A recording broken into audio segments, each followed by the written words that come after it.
ఇండియాలోనే #1 varicose veins hospital Avis vascular centre.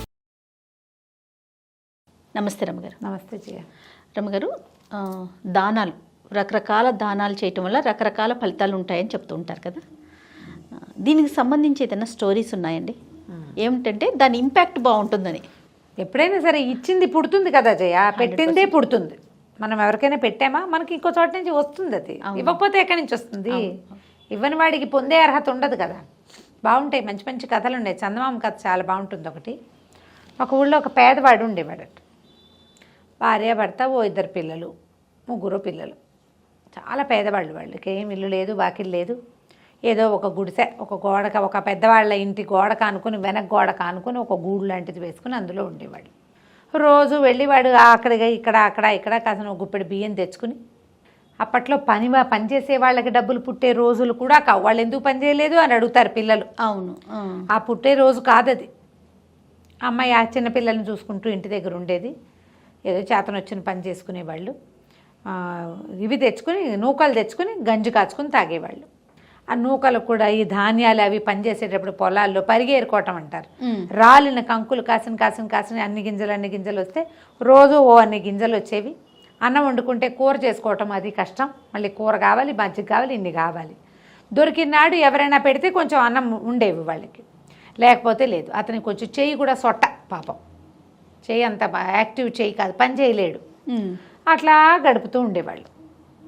కానీ వీడికి ఒక గుణం ఏముండేదంటే, ఏదైనా కాస్త అంత గిన్నెడు గంజి ఉందనుకో, ఎవరైనా వాకిట్లో వస్తే అంత గంజి ఇచ్చేవాడు వాళ్ళకు కూడా. కుక్కొక్కటి కుయింకులాడుతూ వచ్చేది. ఓ పెడిచి అన్నం దానికి కూడా పెట్టేవాడు.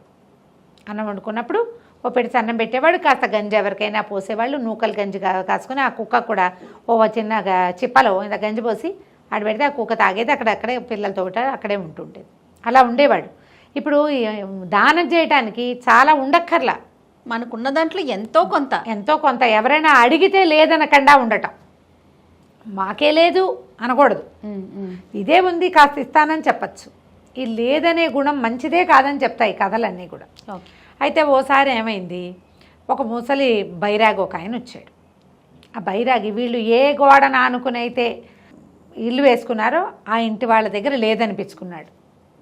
అయిపోయింది, మధ్యాహ్నం భోజనాలు అయిపోయినాయి, ఏమీ లేవు పొమ్మన్నారు. ఏమీ లేకపోతే అంత పెద్ద ఇంట్లో ఓ పండో ఫలమో కాయో కూరో నిన్న చేసిన స్వీటో ఏదో ఉండదు, ఉంటాయి.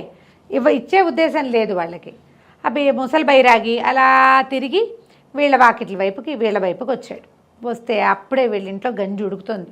మధ్యాహ్నం 3-3:30 అయింది, ఎండాకాలం. ఆ బైరాగి అట్లా పోతుంటే, ఓ తాత నీళ్ళలో కూర్చో, ఎందుకు ఎండలో నడుస్తున్నావు అని ఈ బిచ్చగాడి తాలూకు, ఈ పేదవాడి తాలూకు కొడుకు కేకేశాడు. అంటే పొంతలో నీళ్లున్నాయిరా అని అడిగాడు ఆయన. నీళ్లున్నాయి, మంచినీళ్ళు ఇస్తాను రమ్మన్నాడు. ఇట్లా గూడల్లే ఉంది కదా, ఆయన వచ్చి ఆ గూట్లో కూర్చుంటే పిల్లాడు మంచినీళ్ళు ముంచి ఇచ్చాడు. నీళ్ళు తాగి ఆకలిస్తుందిరా అన్నాడు. అనేసరికల్లా ఈ పేద ఆయన అన్నాడు, బాబు గంజేనండి, పెద్దవి ఏమి ఇవ్వలేము, అన్నం వండుకోలేదు, ఈ పూట గంజి ఉంది, గంజి ఉడికింది ఇప్పుడే పళ్ళేల్లో గంజి పోసుకుంటున్నామని 4-5 పళ్ళేరు అంతంత గంజి పోసుకుంటూ ఏం చేశాడు, తన పళ్ళెంలో ఇంచి కాస్త పెళ్ళాం పళ్ళెంలో ఇంచి కాస్త వచ్చి పలబూసి ఆయన చేతికిచ్చాడు.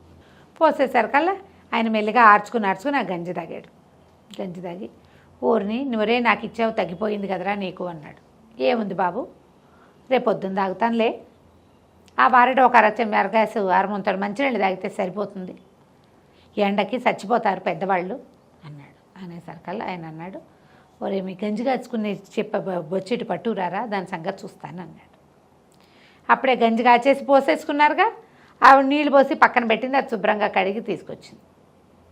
ఆ గంజి పాత్రని చేత్తో పుచ్చుకొని కాసేపు ధ్యానం చేసి ఆ బైరాగి మూతపట్టరా అని మూత పెట్టించాడు. ఈ రోజు నుంచి నీకు కావాల్సిన తిండి ఈ పాత్రే ఇస్తుంది అని చెప్పి వెళ్ళిపోయాడు. మూత పెట్టి చేతిలో పెట్టాడు. వీళ్ళు ఊరుకున్నారు, వాళ్ళకి ఏం చెప్పుకోవాలో తెలియలే. సరే ఏమైంది, మరి ఆ మూతతో ఉన్న చిప్ప తీసుకెళ్ళి ఆ బొచ్చ లాంటిది, బొచ్చ ఇలా ఉంది, అది తీసుకెళ్ళి ఒక మూల పెట్టారు. అది మట్టిది. ఓ మూల పెట్టారు. వాళ్ళు మామూలుగానే కడిగేసి ఉందిగా, ఇంకా తోమక్కర్లా అది. అవునవును. ఆ పూటకి ఏదో ఆడుతూ పాడుతూ పడుకున్నారు. కాసనేమో పేలాలు ఏవో ఉంటే సాయంకాలం రాత్రికి తిన్నారు, పడుకున్నారు. పెందరాళ్ళే పడుకుంటారు కదా. తెల్లవారు లేచిన తర్వాత ఈయన పోయి వెతుకుని అని గింజలు తెచ్చాడు. గింజలు దొరికినాయి. వాళ్ళు ఎవరో పెదకాపు గారు దోసెళ్ళు పోసారు, బియ్యము కాదు కానీ పట్రా గిన్నె అన్నాడు. ఈవిడ పోయి ఆ గిన్నె మూత తీసేసరికల్లా గిన్నె నిండా పదార్థాలు ఉన్నాయి. ఇదేమిటి అని తీసింది బయటికి. తీస్తే అన్నము, పప్పు, చారు, పులుసు, పాయసం చేయబెడితే వస్తుంది ఏదో ఒకటి. ఇంటిల్లి పాది 5గురు తినేశారు, కుక్కకు పెట్టారు. తర్వాత ఇతనికి అర్థమైంది ఏదో జరిగింది అని. 2-3 రోజులు 4 రోజులు తిన్నారు, ఇక బయటికి వెళ్ళటల్లా. ఇంకెందుకు ఆహారమే కదా బాధ. చేయబెడితే తిండి వస్తుంది. ఒక వారం రోజుల తర్వాత ఒక ఆయన ఎవరో వచ్చాడు. వీళ్ళదేమో పాక, అది ఇట్ట పెద్ద గోడ మీద నుంచి ఇట్ట దింపింది, పంచలాగా ఉంది. తీస్తుంటే చక్కగా మంచి పాయసం వచ్చింది, పులిహోర వచ్చింది, 4 గారెలు వస్తున్నాయి. ఇప్పుడు ఇవి వచ్చిన ఆయనకి పెడితే ముష్టి వాళ్ళ ఇంట్లో నుంచి ఇవన్నీ ఎలా వచ్చాయి అనుకుంటారు కదా. అయినా సరే ఏం చేశాడు, భోజనం పెట్టి, అయ్యా మా దగ్గర ఉన్నది పెట్టాను తినండి, ఇది ఎక్కడి నుంచి వచ్చిందని మాత్రం అడగబోకండి చెప్పాడు. శుభ్రంగా తిని ఆయన ఎంత మంచి భోజనం పెట్టాడు వీడు అని వెళ్ళిపోతూ దారిలో ఎవరో కనపడితే, ఫలానా గోడ వెనకాలన్న పేదవాడి ఇంటికి వెళ్ళండి, వాడింటో మంచి భోజనం దొరుకుతుందని చెప్పారు. 3 వచ్చారు, 3కి భోజనం వచ్చింది. ఎక్కడి నుంచి తెచ్చామో అడక్కండి అని మాత్రం చెప్తుండేవాళ్ళు. క్రమంగా ఆ ఊళ్ళోకి వచ్చిన ప్రతి వాళ్ళు ఈ పేదవాడి ఇంట్లోకి పోయేవాళ్ళు, ఫోన్ చేసి వెళ్ళేవాళ్ళు, భోజనం చేసి వెళ్ళేవాళ్ళు.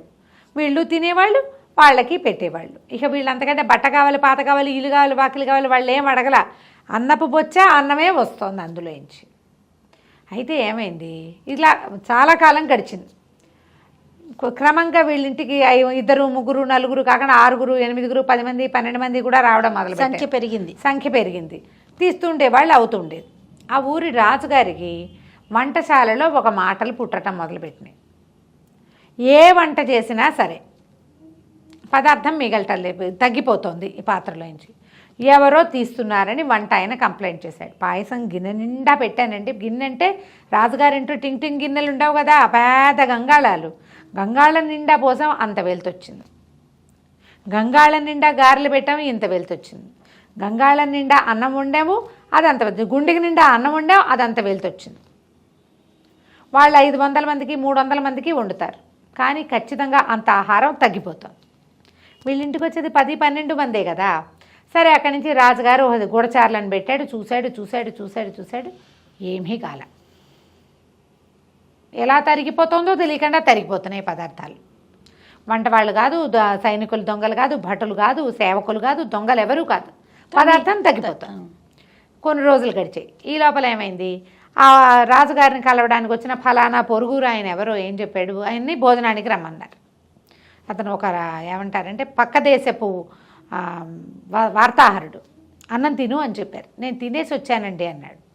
అదేమిటి ఇక్కడికి వస్తూ నువ్వు ఎక్కడో ఎలా తింటావంటే, అదేనండి మీ ఊళ్ళో ఫలానా మున్సబ్ గారింటి వెనకాలన్న ఒక నేతవాడి ఇంట్లో, ఒక పేదవాడి ఇంట్లో తిన్నాను. ఆయనది రాజోచితమైన భోజనం, చాలా బాగుంది. మేము మా రాజుగారి దగ్గర తిన్న అన్నం వాళ్ళ దగ్గర తిన్నామన్నాడు. అప్పుడు ఏమిటి ఎవడు వీడు అని జాడలు తీశారు. వీళ్ళింట్లో ప్రతిరోజు భోజనం లభిస్తుంది, అది రాజోచితమైన భోజనం. రాచనగర్లో దొరికే భోజనమే కానీ ఇళ్లల్లో వండుకునేది కాదు. ఆయన వచ్చిన ప్రతి వాళ్ళకి దండం పెడతాడు, ఎక్కడి నుంచి వచ్చిందో అడగద్దు అంటారు. అన్నం పెట్టిన వాడిని ఎట్లా ప్రశ్నిస్తారు ఎవరైనాను, ఎవ్వరూ అడగటల్లా తినేస్తున్నారు.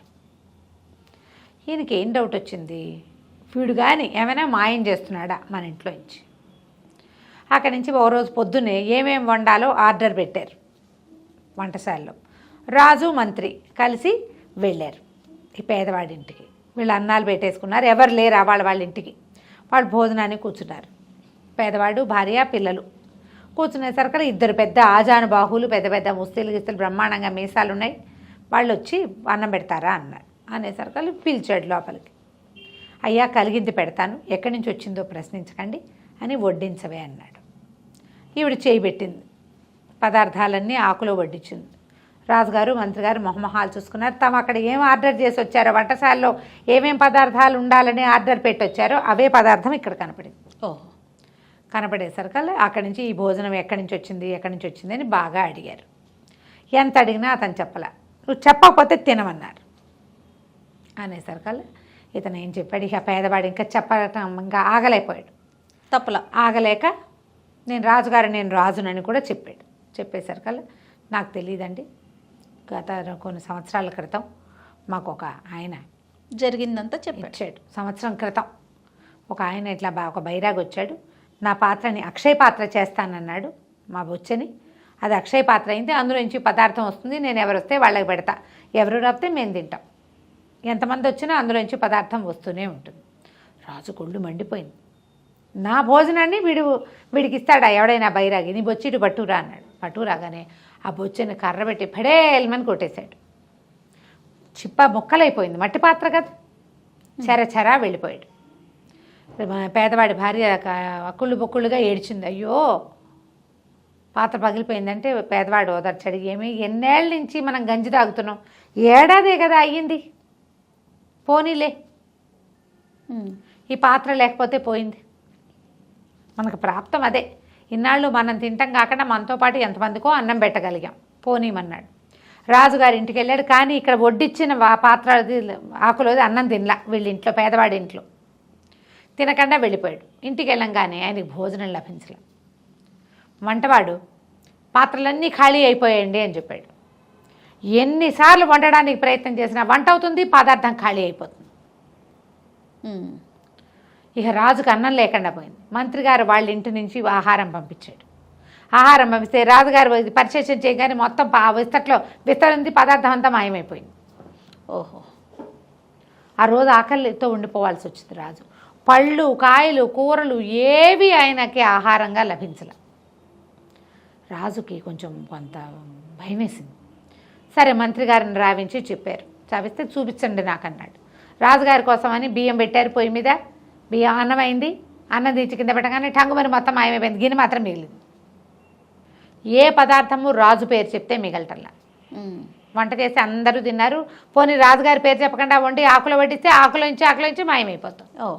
రాజు మంత్రి మాట్లాడుకున్నారు. మంత్రి అన్నాడు, అయ్యా మనం చేసింది పొరపాటు, దానివల్ల ఇలా జరుగుతుంది. ఇప్పుడు మనం 500 మందికి అన్నం వండేటప్పుడు ఒక 10 మంది అన్నం పోతే ఏమవుతుంది, మనం అది ఆలోచించకుండా ఆ పాత్ర పగలగొట్టారు.